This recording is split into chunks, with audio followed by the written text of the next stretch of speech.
Joining us now is great American and great friend and fellow Salem host, Dinesh D'Souza, who is behind the powerhouse behind the new movie Vindicating Trump. Dinesh, welcome to the program. Charlie, guys, it's a pleasure. Thanks for having me.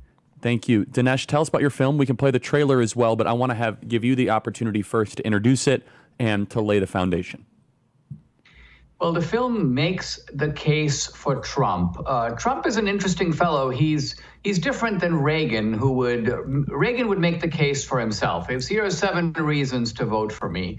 With Trump, he puts himself on exhibit, but he doesn't lay out the argument. And that's what this film does, and there's an accompanying book of the same title. The centerpiece of the film is a one-on-one with Trump.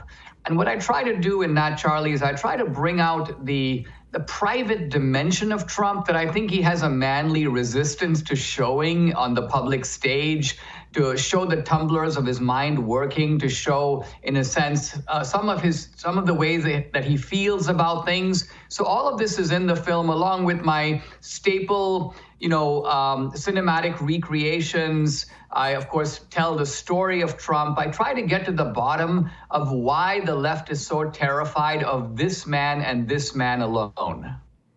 Yeah, and Dinesh, before I play the trailer, you've done so many films that have been successful, especially in election years.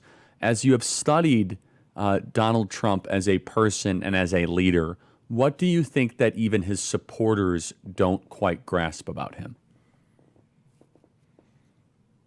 I think the thing about Trump that is maybe the most striking is that he has the dimensions of a Caesar.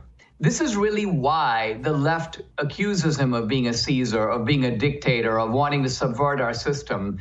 On the one hand, we know that that's unfair because Trump was in office. He didn't do anything dictatorial. Even when the crowd shouted, lock her up, he didn't, in fact, prosecute her. He didn't actually lock her up. So the charge of dictatorship is false. But, and this is a point I make to Trump in my conversation with him, is I say, listen, they keep saying that you called for an insurrection. And I say, as far as I can see, you didn't do that. You didn't tell people go in the Capitol, take over the place, stop the count. None of that. But I said, you could have. Had you called for an insurrection on January 6th, there would have been one. And there would be one if you called for one now. So you, as far as I can see, are the only person in America who has that kind of power. I mean, no Republican, certainly not even Kamala Harris, could call for an insurrection. Nobody would show up. Nobody would even take it seriously. So Trump has this larger-than-life dimension. This is why I think the left is so threatened by him. Let's play the trailer here. 71, please. Somebody has to help this country, and if they don't, the country and the world are in big trouble. Someone's got to overturn the tables in the temple. Trump jumping into the presidential race. She's a bit worried. Of the Apprentice guy? You know the feeling of power. Could you handle it or would it devour? They fear that power. You didn't do an insurrection. Had you called for one, there would have been one. And there would be one if you called for one now. I'm not sure I want that power. I want the power just to make the country better. America first! And that scares them. A lot about Donald Trump scares them. Let's look at everything. Campaign, his family. Let's get foreign eyes on him. We have one target. You know who he is. Going after their companies, their families. That is a dictator. It's a very dangerous time for our country. The goal is to put him in jail because they're so afraid of his voice. I am your voice. We'll bury him so deep in legal, it'll bankrupt them. Broke Donald in jail right before the election. Sorry for being that guy, but isn't that election interference? It's not interference if we do it. We just want a free and fair election. Sounds expensive. Ballots ain't cheap. Wait. Did you actually say the word buy the ballots? We were able to purchase 10,000 ballots. That's terrifying. They cheat in many different ways. That's all they're good at. Ready to save democracy? We need to stop him permanently. And that person will be risking his life. Too bad it's not the 60s, right? It's the way you survived. And I said, get me up. Trump has beaten back every attack against him. It's like the damn Terminator. We're going to fix our borders, or we're going to fix our elections. We're going to win. This is my legacy. Vindicating Trump. The best is yet to come. Dinesh, very powerful trailer there. And so, first, can you just read me into that conversation? Who was talking about buying ballots and you got 10,000 ballots? What was that all about? Charlie, as you know, in 2000 Mules, we were looking back at what happened in 2020. And we released that film in the middle of 2022, and you were part of it, and you were in it. I start with the premise that the Democrats can't cheat the same way again and again, in part because people know about it. They're going to be looking for it. And so I put myself in the mind of the criminals, and I said, what is the biggest vulnerability in our election system now? What is a new way to cheat that people don't even know about? We hired a couple of investigators, and they came to me and said, we know how to make ballots.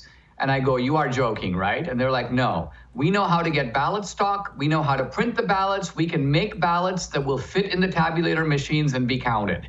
And I said, listen, don't tell me about it. You do it. Show me that you can obtain the ballot paper. Show me that you can put the information on the ballot, create a legitimate ballot. Show me that you can, where you're going to get the names to put it on there and the signatures to scrawl. So all of this is laid out in a section of the film called The Ballot Makers. It's maybe the most shocking aspect of this new film, Vindicating Trump. Is there anything being done to prevent ballot making and manufacturing from happening in this election?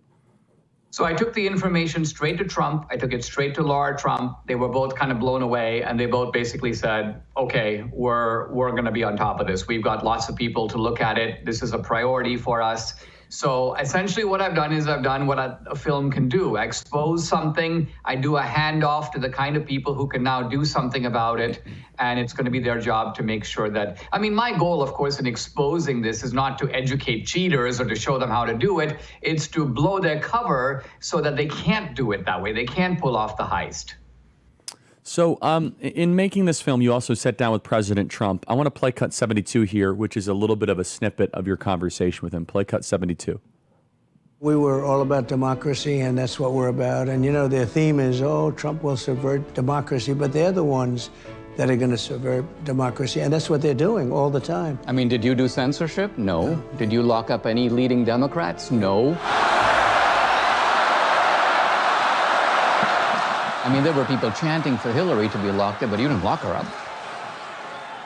Let's defeat her in November. Well, with Hillary as an example, I thought it would be a terrible thing, actually. What she did was terrible. What Biden did was terrible. What they all did. But I never would even think of doing that. I could have done it, and we had them dead to right, but wouldn't it be a terrible thing? And yet now, what they've done is they've opened up a box, a Pandora's box, that is a very dangerous thing. Vindicating Trump. Only in theaters September 27th. Tell us more about that conversation, Dinesh. I think the conversation gets to the heart of how you stop a bully from being a bully. The left has been doing this, and I think they've been doing it because their aggression is encouraged by our passivity. And there are many Republicans, as you know, who say things like, oh, well, we can't do what they're doing.